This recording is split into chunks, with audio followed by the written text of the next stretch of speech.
Assalamualaikum. Waalaikumsalam. Selamat datang Ibu. Iya. Silakan duduk Ibu. Terima kasih Ibu. Ada yang bisa dibantu Bu? Iya Ibu. Perkenalkan, nama saya Tangku Sutrisni. Saya mahasiswi semester 3 Prodi PAI dari kampus Universitas Jakarta. Saya minta waktunya Ibu ya, Ya, untuk boleh. wawancara Siap, Bu. seputar perihal pengembangan kurikulum PAI di sekolah Ibu. Ya, baik. Iya. Bisa. Maaf, dengan Ibu, nama kami siapa Ya, Ibu? perkenalkan nama saya Ibu Trinopianti. Saya mengajar di sini sebagai guru pendidikan agama Islam di SMK Aisyah. Sudah berapa tahun Ibu? Selama ini saya sudah mengajar 14 tahun Bu. Oh, Iya, Masya Allah. iya, dengan jenjang yang berbeda tapi ya Bu ya. Iya, tapi banyak pengalaman ya Bu Insya ya, Allah, berarti ya insya Allah. 14 tahun. Iya, insya Baik Allah, Ibu, kalau kurikulum di PAI di sekolah Ibu, ini menggunakan kurikulum apa ya Bu? Untuk sementara ini karena kita sesuai dengan peraturan dari pemerintah kita di sekolah menggunakan kurikulum 2013. Oh, 2013. Kalau perbedaan kurikulum saat ini dengan sebelumnya, itu ada? Perbedaan kurikulum yang selama ini kita gunakan yaitu KTSP ya, Iya, betul. dengan kurikulum 2013 saat ini sih tidak jauh beda sebenarnya ya. Untuk perbedaannya itu hanya yang membedakan cara proses atau cara kita menyampaikan kepada anak-anak. Biasanya kalau kita menggunakan KTSP itu kan banyak guru yang menjelaskan, banyak guru yang memberikan pemahaman kepada anak-anak. Tapi untuk kurikulum selama ini yang saya lakukan ya kepada anak-anak itu, untuk kurikulum 13 ini lebih menginovasi, lebih mengajak anak-anak itu untuk lebih kreatif, inovatif, dan juga berkarya. Karena apa? Karena kurikulum 2013 itu untuk melatih keberanian, kedisiplinan anak-anak itu secara mandiri. Seperti Begitu. itu. Iya. Jadi interaktifnya lebih Lebih intens ya Bu iya ya? betul, karena kita memberikan seluas-luasnya dan sebanyak-banyaknya kepada anak-anak untuk menyampaikan apa yang dia miliki atau apa yang dia ketahui. Oh, seperti itu. Baik. Jadi anak-anak tidak hanya mengharapkan atau menunggu pemahaman atau penjelasan dari guru, jadi anak-anak boleh mencari pengetahuan atau pengalaman baik itu di lingkungan rumahnya maupun di media sosial yang ada. Iya. Baik. Kalau boleh tahu, apa yang Ibu ketahui tentang RPP? Setahu saya setiap guru pasti mengawali semua kegiatan pembelajaran itu diawali dengan RPP, karena RPP itu kan merupakan rencana. Betul. Rencana pelaksanaan pembelajaran yang akan kita lakukan di dalam kelas, apalagi saat ini online ya. Iya, Bersama betul. tidak luput dari RPP yang harus kita persiapkan.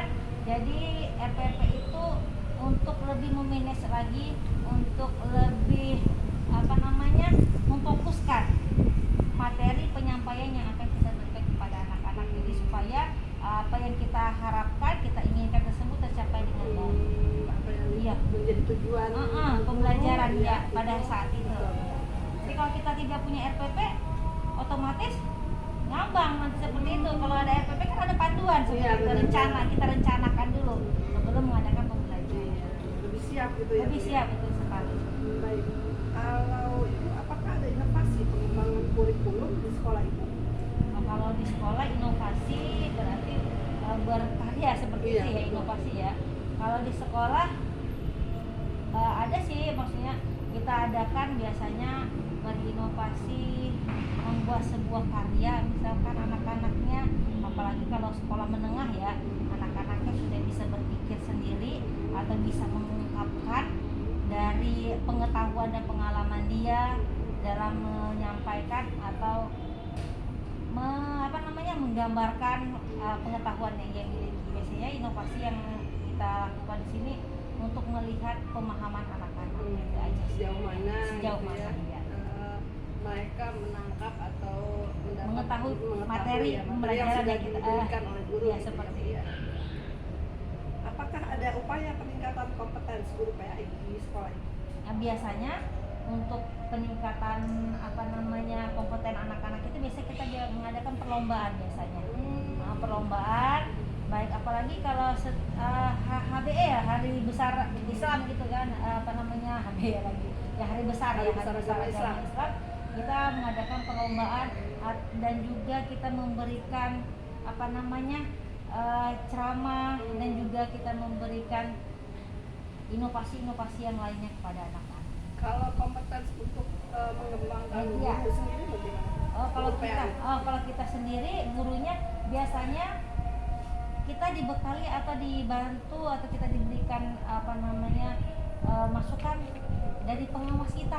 Ya, sering sekali pengawas binaan kita itu pendidikan agama Islam terutama biasa datang dan juga biasanya mengundang kita untuk berkumpul, untuk memecahkan atau bertanya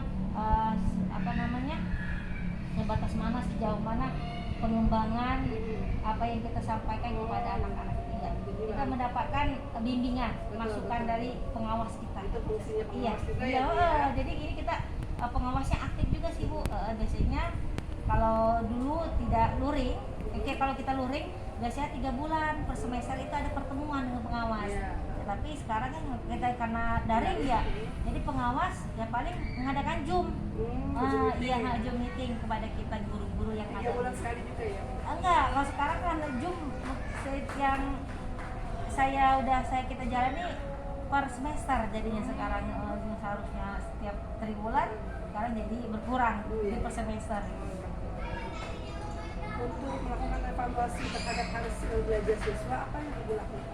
Kalau untuk mengetahui hasil dari belajar siswa itu biasanya kita ya semua guru tentu sama ya, pasti kita mengadakan ulangan harian, kita mengadakan tanya jawab, tanya lisan kepada anak-anak dan juga membuat karya-karya yang bersifat agama kepada anak-anak. Contohnya seperti apa Bu?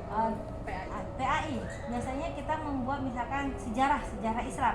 Nah, kita menugaskan kepada anak-anak itu membuat kelompok, dia membuat karya tersebut menceritakan misalkan dari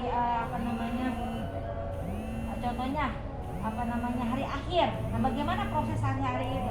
Ini digambarkan membuat suatu gambar atau mereka mencari gambar dari Google, nanti ditempel seperti itu. Oh, ini kiamat kecil, seperti ini tanda-tanda gitu kayak kiamat. Ini kiamat besar seperti itu. Kadang-kadang membuat karyanya seperti itu. Dan juga ada kaligrafi.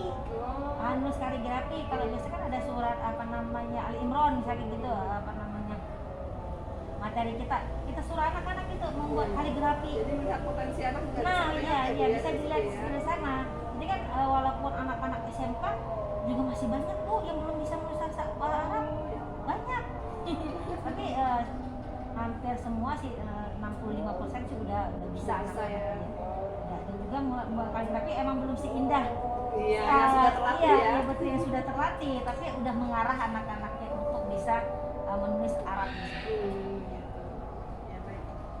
Apakah ada hambatan dalam mengimplementasikan kurikulum? Ya, hambatannya ya karena kurikulum terfokus dengan media juga ya.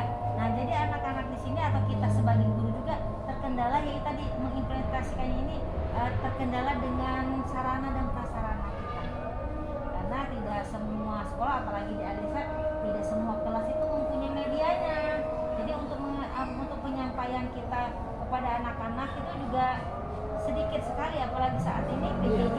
Jadi anak-anak itu sulit untuk mengakses apa yang kita sampaikan. Baik, kalau gitu Ibu, saya cukupkan. Terima kasih atas waktunya. Mohon maaf ya Bu ya bila ada kekurangan. Saya doakan Ibu sehat